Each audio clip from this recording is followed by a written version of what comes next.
ప్రభునందు అత్యంత ప్రియులైన మా ప్రియులందరికీ ప్రభునాన మీకు మా శుభాభివందనాలు తెలియజేస్తున్నాం. ఈ దినమున కూడా మన యొక్క బైబిల్ పఠనము ప్రసంగి గ్రంథము 7:8 ఆధారం చేసుకొని కార్యారంభం కంటే కార్యాంతము మేలనేటువంటి భాగాన్ని అనుసరించి గత దినముల నుంచి మత్తయి సువార్త 5వ అధ్యాయమును మనం ధ్యానిస్తూ ఉన్నాము. ఈ దినమున కూడా మత్తయి సువార్త 5వ అధ్యాయము 27, 28 వచనాలను మనము చదువుకుంటాం. వ్యభిచారం చేయవద్దని చెప్పబడిన మాట మీరు విన్నారు కదా. నేను మీతో చెప్పినదేమనగా, ఒక స్త్రీని మోహపు చూపుతో చూచు ప్రతివాడు అప్పుడే తన హృదయమందు ఆమెతో వ్యభిచారం చేసిన వాడగును. దయచేసి మాటలు గమనించండి. వ్యభిచారం చేయవద్దని చెప్పబడిన మాట మీరు విన్నారు కదా. నేను మీతో చెప్పినది ఏమనగా, ధర్మశాస్త్రములో మనకు తెలుసు, దేవుని యొక్క వాక్యంలో మనకున్నది, వ్యభిచారము చేయకూడదు అని చెప్పేసి. ఒకవేళ వ్యభిచారం చేస్తే ఏం శిక్ష వస్తుంది, ఏమవుతుంది అనేటువంటి సందర్భాలు కూడా మనకు ఉన్నటువంటి సందర్భాలు మనకు తెలుసు. కాబట్టి గమనించండి, వ్యభిచారం చేయవద్దని పూర్వీకులతో చెప్పబడిన మాట ధర్మశాస్త్రంలో వ్రాయబడిన విషయం. నేను మీకు చెప్పేది ఏంటంటే ప్రభు చెప్పేటువంటి మనకు ఏంటంటే, ఏం చెప్తున్నంట, ఒక స్త్రీని మోహపు చూపుతో చూచు ప్రతివాడు అప్పుడే తన హృదయమందు, ఎక్కడ హృదయములో, పాత నిబంధన ప్రకారంగా అక్షరానుసారంగా వ్యభిచారము చేస్తే వారు దొరికితే లేక వారు చిక్కితే వారిని శిక్షించినారు. మనకు తెలుసు, రాళ్ళతో కొట్టి చంపినటువంటి సందర్భాలు కూడా ఉన్నాయి. అందుకొరకనే కొత్త నిబంధనకు వచ్చినాక యేసు ప్రభు వారు మానవుని యొద్ద నుండి లేక దేవుని బిడ్డల యొద్ద నుంచి కోరేది ఏంటంటే, ఒక స్త్రీని మోహపు చూపుతో చూస్తేనే వ్యభిచారము అన్నాడు. అంటే ఎక్కడ హృదయంలో అంట, ఇది బయటికి కాదు, అక్కడ లోపట ఎన్ని తలంపులు పెట్టుకొని ఎన్ని పెట్టుకున్నా అవి బయటికి రాలేదు. వారు చేసినప్పుడే వారు శిక్షకు పాత్రులని ధర్మశాస్త్ర ప్రకారంగా బయటకు వచ్చిన వారికే. మన ప్రభువు కోరింది ఏంటంటే, హృదయములో వస్తేనే, మనసులో వస్తేనే అది పాపముగా పరిగణించబడుతుంది అని. అంటే ఇప్పుడు కొన్నిసార్లు తప్పుగా మనం ఆలోచించవచ్చు. కొంతమంది సైతాన్ కూడా చెప్తాడు, యేసు చెప్పినాడు కదా, హృదయంలో ఒక స్త్రీని మోహపు చూపుతో చూస్తేనే వ్యభిచరించినట్లు. అంటే అర్థమైందంటే నువ్వు వ్యభిచరించినావు కదా, వ్యభిచారం చేసినావు, నువ్వు నేరం చేయి అయిపోయింది కదా అనేటువంటి విషయం కూడా రావచ్చు. ప్రియులారా, అట్లాంటి విధానంగా మనం తలంచకూడదు. అంటే అలాంటి తలంపు వచ్చినప్పుడే దాన్ని మనము తీసివేసుకోవడం అనేది ప్రభు కోరేటువంటిది. ప్రభు కోరుతున్నటువంటి చేయమని కాదు. ఒకవేళ చేస్తే దానిని మించి, హృదయాన్ని మించి, హృదయంలో తలంచి ఏదైనా ఒక పని చేయాలంటే ముందు హృదయంలో తలస్తాం. ఆ ఆలోచనలు వస్తాయి. ఆ ఆలోచనలు వచ్చి ఏం చేస్తాయంటే అది రాను గట్టిపడి ఏ ఆలోచన వచ్చిందో దాన్ని చేయడానికి మానవుడు పూనుకుంటాడు, ఒకసారి చేయడు. అందుకనే ఇది మనకు ఉన్నటువంటి విషయం. మనసులో అంట లేక హృదయములో అంటాడు. హృదయము మనకు తెలుసు, మానవుని యొక్క హృదయమే భయంకరమైన యొక్క హృదయం. కాబట్టి హృదయంలో ఉన్నటువంటి సందర్భాలను మనము ఎరుగుదుము. ఇదే మత్తయి సువార్తలో యేసు ప్రభువారు 15వ అధ్యాయంలో ఈ విధంగా మనకు చెప్పినటువంటి యొక్క మాట ఉంటుంది. 19వ అధ్యాయములో 15-19 మత్తయి సువార్త 15-19లో హృదయాన్ని గురించి, అదే మార్క్స్ వార్త 7వ అధ్యాయంలో కూడా ప్రభు చెప్పినటువంటి మాటలు మనకు ఎరుగుదుమో. గమనించండి, ఇక్కడ నోటి నుండి బయటికి పోయేది, బయట నుంచి లోటుకు వచ్చేటువంటి విషయాలు 15 నుంచి ఉంటాయి. 19వ వచనం దురాలోచనలు లేక 18 నోటి నుండి బయటికి వచ్చినది హృదయములో నుండి వచ్చును, ఇవే మనుషుల్ని అపవిత్రపరచునని మీరు ఎరగరా. దురాలోచనలు, నరహత్యలు, వ్యభిచారములు, వేశ్యాగమనములు, దొంగతనములు, అబద్ధ సాక్ష్యములు, దేవదూషణ హృదయములో నుండియే వచ్చును, ఇవే మనుషుని అపవిత్రపరచును. గాని చేతులు కనుక్కొనకుండా భోజనం చేయటం మనుషుని అపవిత్రపరచు. ఇవన్నీ హృదయంలో ఉంటాయి. ఈ మాటను అనుసరించి మనం చూస్తే ప్రతి ఒక్క మనిషి యొక్క హృదయములో ఇవి వచ్చినటువంటి విషయమే. తిరిగి దేవుని దాసుడు దైవజనుడు మోసే గారి ద్వారా ఆదికాండము 8వ అధ్యాయము గమనించండి. 8లో ఈ విధంగా చెప్పబడి ఉంటుంది. 8:21 వచనములో దేవుడే చెప్పినాడు. అప్పుడు యెహోవా ఇంపైన సువాసన ఆగ్రానించి, ఇక మీదట నరులను బట్టి భూమిని మరలా శపించును. ఎందుకనగా నరుల హృదయాలోచన వారి బాల్యము నుండే చెడ్డది. నేను ఇప్పుడు చేసిన ప్రకారం ఇకను గమనించి, నరుల హృదయాలోచన బాల్యము నుండే చెడ్డది.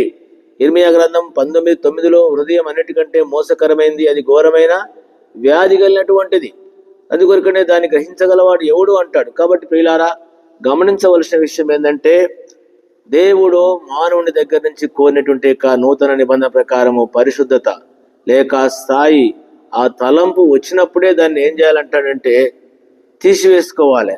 ఇది ఏ విధంగా సాధ్యమవుతుందంటే, దేవుని యొక్క సన్నిధి లేక దేవుని యొక్క వాక్యము మన హృదయంలో ఉండుట ద్వారా దేనికి స్థానం ఉండదు. అందుకనే దేవుని బీజము ఉన్నవాడు వాడు కాపాడుకుంటాడు.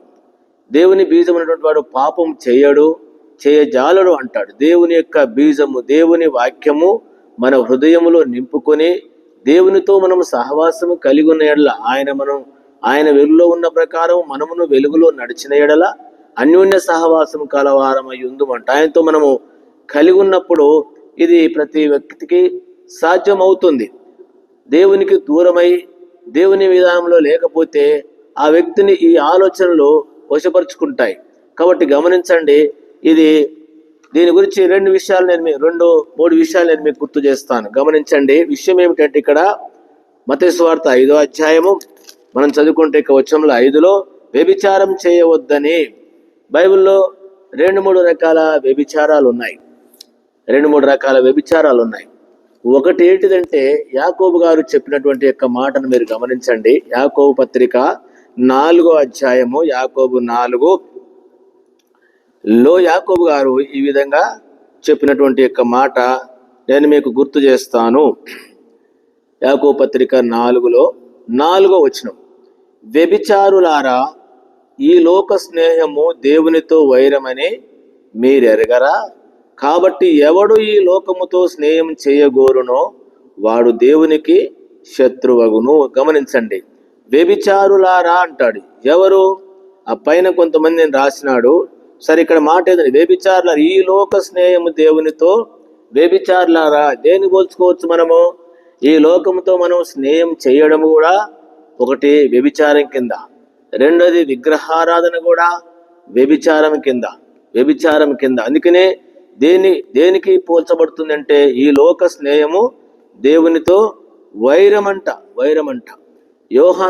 మొదటి యోహాను పత్రిక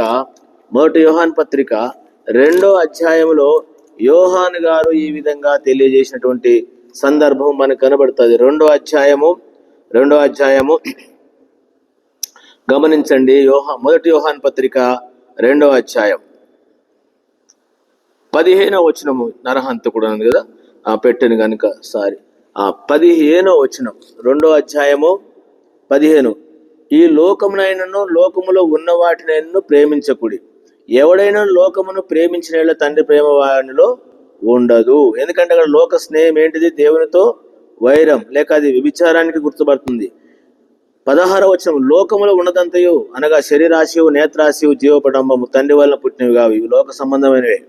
లోకమును దాని ఆశయు గతించిపోవును గాని దేవుని చిత్తమును జరిగించువారు నిరంతరము. కాబట్టి ఒకటి లోక స్నేహము కూడా వ్యభిచారానికి, లోక విధానము కూడా, లోక అలవాట్లు, లోక పద్ధతులు కూడా అది విరోధమైనటువంటి విషయము, వ్యభిచారానికి పోల్చబడుతున్నటువంటి సందర్భం. కాబట్టి హృదయంలో ఉన్నటువంటి విషయాలను మనము తొలగించుకోవడానికి దేవుడు హృదయంలో మనము ఎప్పుడైతే హృదయపూర్తిగా ప్రభువు దగ్గర మనము మన యొక్క పాపముల విషయము పశ్చాత్తాపడతామో, విడిచిపెడతామో, దేవుడు మనకు అది సహాయం చేసేవారుగా ఉన్నారు. అందుకనే దేవుడు సహవాసం ఇచ్చినాడు ఆ పరిశుద్ధతను కాపాడుకోవడానికి. మొదటి దశలోనికీ పత్రిక 4వ అధ్యాయం 3-4 నుంచి మాటలు రాయబడి ఉంటాయి. ఎందుకంటే మనం కాపాడుకొని జీవించటం. ఒకవేళ దీనికి మించి గనక సమర్థించుకొని వ్యభిచారం చేసినట్లయితే దానికి కూడా కొన్ని విషయాలు నేను మీకు 2-3 మాటలు గుర్తు చేస్తాను. ఒకటి, ఆ విధంగా చేయడం వల్ల వచ్చేటువంటి యొక్క నష్టం, దేవుని వాక్యాన్ని మించి దేవుని ఆత్మను ధిక్కరించి కనుక చేసినట్లయితే ఒకటి మనందరికీ బాగా మాదిరి, గమనించండి, బాగా మాదిరి విషయం ఏమిటంటే దావీదు గారి గురించి ఒక విషయం నేను మీకు చెప్పాలని తలస్తూ ఉన్నాం. 12వ అధ్యాయము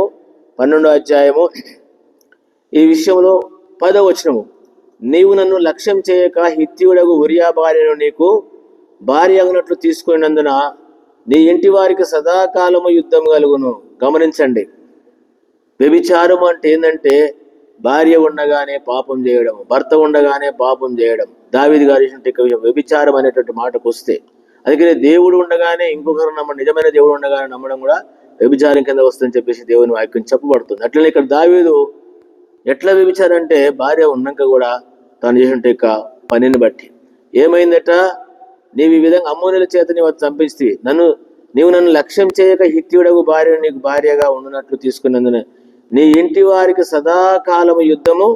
ఇదంతా మీరు తెలుసు, సదాకాలం అంట. దేవుడు విడిచిపెట్టలేదు, దావీదుని ఎంత నలిపినాడో, క్షమించినాడు కానీ నలిపినాడు. దానికి శిక్ష ఉంటుంది.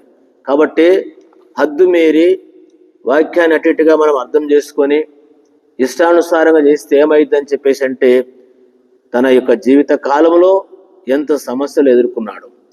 హెబ్రీ పత్రిక 12వ అధ్యాయంలో ఇంకొక మాట కూడా నేను మీకు గుర్తు చేస్తున్నాను. 16వ వచనం, ఒక పూట కూటి కొరకు తన జ్యేష్ఠత్వపు హక్కును అమ్మివేసిన ఏశావు వంటి భ్రష్టుడైనను వ్యభిచారి అయినను ఉండునేమనియు జాగ్రత్తగా చూసుకునండి. మనకు తెలుసు ఏశావు ఎవరో. ఏశావు ఆ తర్వాత ఆశీర్వాదము పొందగోరి కన్నీళ్లు విడుచుతూ దానికోసరము శ్రద్ధతో వెతికినను మారు మనసు పొందని అవకాశము దొరకక విసర్జింపబడినని చూసినారా? ఏమైనాడు? విసర్జింపబడ్డాడు. ఎవరు? ఏశావు. వ్యభిచారి అంట. కాబట్టి దేవుని బిడ్డలారా, అంత సులభంగా హద్దు మీరి ఇష్టానుసారంగా జీవిస్తే ఏమున్నదిలే, దేవుడు క్షమిస్తాడులే అనుకుంటే శిక్ష ఉందంట. అందుకనే బైబిల్లో ఉంది, బుద్ధిపూర్వకముగా పాపము చేసిన వానికి క్షమాపణ కాదు, విరోధులను దహించబోవు తీక్షమంటే శిక్ష కొరకు ఎదురు చూడాలి. అందుకనే ఆ విధంగా మీరు నష్టపోవద్దు. ఎవరైనా తప్పుడు బోధలు చేస్తే ఇంకా కొన్ని మాటలు నేను మీకు చూపించాలని తలస్తున్నాము. రోమాపత్రిక 2వ అధ్యాయంలో 17వ వచనంలో ఈ విధంగా ఉంటుంది. ఇదంతా అదే జాగ్రత్త గురించి ఇవన్నీ రాయబడి ఉంది. కాబట్టి మిమ్మల్ని బట్టియే కదా ఇక్కడ ఏమంటాడంటే, ధర్మశాస్త్ర విషయంలో కాబట్టి దేవుడు పక్షపాతం ఏమి లేదండి. అది కొరికనేమన్నా నువ్వు దయచేసి 2వ అధ్యాయం, రోమాపత్రిక 2వ అధ్యాయము వ్యభిచరించుచున్న అతిక్రమిస్తున్నావు కావా? రైట్ కదా, నామమును బట్టి. సరే, ఎదుటివానికి బోధించు, నీవే ఏం చేస్తున్నావు? దొంగిలిదవద్దని ప్రకటింపవల, నీవు దొంగిలిదవా? గమని 21వ వచనం, ఎదుటివానికి బోధించు, నీకు నీవే బోధించుకొనవా? దొంగిలవద్దని ప్రకటించు, నీవు దొంగిలిదవా? వ్యభిచరించవద్దని చెప్పు, నీవు వ్యభిచరించదవా? విగ్రహములను అసహించుకొని నీవు గుళ్ళను దోసేదవా? ధర్మశాస్త్రము అతిశయించు, నీవు ధర్మశాస్త్రం మీరుట వలన దేవుని అవమానపరచదవా? కాబట్టి ఏమొస్తుందంట? ధర్మశాస్త్ర ప్రకారం కూడా ఏమొస్తుంది? శిక్ష వస్తుంది, తీర్పు వస్తుంది. అందుకని దేవుని యొక్క ఉగ్రత వస్తుంది. ఇంకొక విషయం కూడా నేను మీకు గుర్తు చేయాలని తలుస్తూ ఉన్నాను. మొదటి కొరింథీ పత్రిక 6వ అధ్యాయం 6, దయచేసి గమనించండి.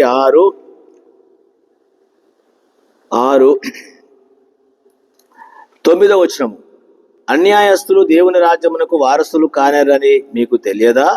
మోసపోకుడి, జారులైనను విగ్రహారాధికులైనను వ్యభిచారులైనను ఆడంగితనం గలవారైనను పురుష సంయోగులైనను దొంగలైనను లోబులైనను త్రాగుబోతులైనను దూషకులైనను దోసుకుని వారైనను దేవుని రాజ్యానికి, గమనించండి, సంఘాన్ని గురించి చెప్తున్నమాట, అన్నులను గురించి కాదు, సహోదరులు అనేటువంటి వారలారా, దేవుని సంఘం అని చెప్పుకున్నటువంటి మనము ఇట్లాంటి పాపంలో ఉంటే ఏమంటే దేవుని రాజ్యానికి వారసులు కారంటే అర్థమైంది.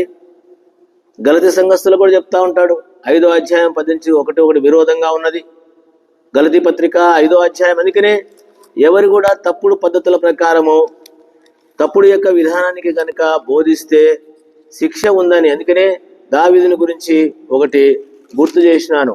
ఈరోజు క్రైస్తవులు అని చెప్పుకుంటూ, అందుకని ఈ యొక్క పాపాల గురించి చూడాలంటే రోమా పత్రికలోనైతేంది, కొరింథీ పత్రికలో చూస్తే ఎట్లాంటి భయంకర మనుషులు ఉన్నారో మనకు అర్థమైంది. 5వ అధ్యాయము గలతీ పత్రిక 5లో ఆత్మకార్యాలు. అందుకనే ఆత్మానుసారంగా మనము జీవించవలసిన వారముగా ఉంటున్నాం.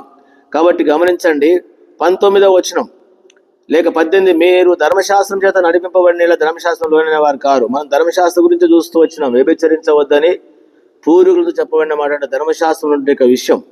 శరీర కార్యములు స్పష్టమైన అవి అనగా జారత్వము, అపవిత్రత, కామకత్వం. గమనించండి, విగ్రహారాధన, అభిచారము, ద్వేషములు, కలహములు, మత్సరములు, కక్షలు, క్రోధములు, కక్షలు, భేదములు, విమతములు, అసూయలు, మత్తతలు, అలరితో కూడిన ఆటపాటలు మొదలైన వీటిని గూర్చి నేను మునుపు చెప్పిన ప్రకారము ఇట్టి వాటిని చేయవారు దేవుని రాజ్యమును స్వతంత్రించుకొనరని మీకు తెలియదా? గమనించండి, ఏముంది ఇక్కడ? ఈ కార్యాలు చేసేవానికి దేవుని రాజ్యం లేదు. ఎవరు చెప్తున్నాడు? గలతీ సంఘాన్ని చెప్తున్నాడు. అక్కడెవరికి? రోమా సంఘాన్ని చెప్తున్నాడు. అక్కడెవరికి అంటే కొరింథీ సంఘాన్ని చెప్తున్నాడు. సహోదరులము అని చెప్పుకునే వాళ్ళు, క్రైస్తవులం అని చెప్పుకునేటువంటి వారికి ప్రత్యేకంగా క్రైస్తవులు, దేవుని బిడ్డలు, సంఘం అని చెప్పుకున్నట్టు ఎవరైనా, సేవకులు కావచ్చు, విశ్వాసులు కావచ్చు, ఎవరైనా కావచ్చు, దేవుని యొక్క వాక్యాన్ని అద్దు మీరి గనుక దేవునికి విరోధంగా చేస్తే ఏముందంటే శిక్ష అంటే తీర్పుకు గురి కావాలి. కాబట్టి భయంకర దినాల్లో ఉంటున్నాం. ఒకరోజు దేవుడు తీర్పు తెచ్చే సమయం ఉంది. ఆ తీర్పు పాలు కాకముందే దేవుడు మనకిచ్చిన అవకాశాన్ని సద్వినియోగపరచుకొని ఏం చేపట్టినట్టు ప్రభు చెప్పినటువంటి యొక్క విషయంలో మత్తయి సువార్త 5:27-28 ప్రకారము మోహపు చూపుతో చూసి ప్రతివాడు ఏమైనా వ్యభిచారి అవుతున్నాడట. కాబట్టి ఇలాంటి తలంపులు కలిగిలే, ఇలాంటి విధానం ఉంటే చేస్తే ఇంకెంత ఉందో చూసినాం మనం. ఆ తలంపు వచ్చినప్పుడే, అందుకని ప్రభు అక్కడే కట్ చేయమన్నాడు. హృదయ ఆలోచనలు వచ్చినప్పుడే ప్రభు దగ్గర మనం ఒప్పుకొని క్షమాపణ అడిగి విడిచిపెట్టి దేవుని యొక్క ఆత్మీయ జీవితాన్ని మనం కలిగి ఉంటే ప్రభు మనకు సాయం చేస్తాడు. రావని కాదు. ఎందుకు అనంటే మానవుడు జన్మతోనే పాపి. వాని హృదయము చూసినాం కేవలం ఎల్లప్పుడూ చెడ్డది. వస్తున్నాయి, వచ్చినటువంటి ఏం చేయకూడదంటే కార్యం చేయకూడదు. తలంపులు రావని చెప్పడానికి లేదు. ప్రతి ఒక్కరికి వస్తాయి, తలంపులు వస్తాయి. కానీ వచ్చినప్పుడు ఏం చేయాలి? వాటిని మనము కట్ చేసేయాలి. ఆత్మ చేత దాన్ని తొలగించాలి. లేక అది కార్యం చేయనియొద్దు. కానీ ఎందుకంటే మానవుని యొక్క జీవిత విధానమే అది. ప్రభు ఆ విధంగా దేవుని దాసులు కూడా చెప్పినటువంటి యొక్క మాటలు మనం ఎరుగుదాము. కాబట్టి మాటని జ్ఞాపకం పెట్టుకొని భయంకర దినాలు ఉన్నటువంటి యొక్క మనము దేవుడు కోరినటువంటి విధానముగా ఆ స్థాయిలోకి ప్రభు మనలను తీసుకొని వెళ్ళినట్లు, ఎవరు సంపూర్ణని కాదు, ఆ స్థాయిలోకి ప్రభువును నడిపించినట్లు ప్రభు ఆత్మకు అప్పగించబడి ప్రభు కొరకు మనం ముందుకు సాగుదాం. ఆ విధంగా ప్రభు మనకు సహాయపడును గాక. ప్రియమైన తండ్రి, బాగా దీవించమని వందనాలు చెల్లిస్తే యేసునామమున ప్రార్థన చేడుకుంటున్నాను తండ్రి, ఆమేన్. మన తండ్రి దేవుని యొక్క ప్రేమ, మన ప్రభువైన యేసుక్రీస్తు కృప, పరిశుద్ధాత్మ సహవాసం మనందరి తోడై ఉండును గాక. ఆమేన్. ప్రైజ్ లార్డ్ అండి. మీ అందరికీ వందనాలు.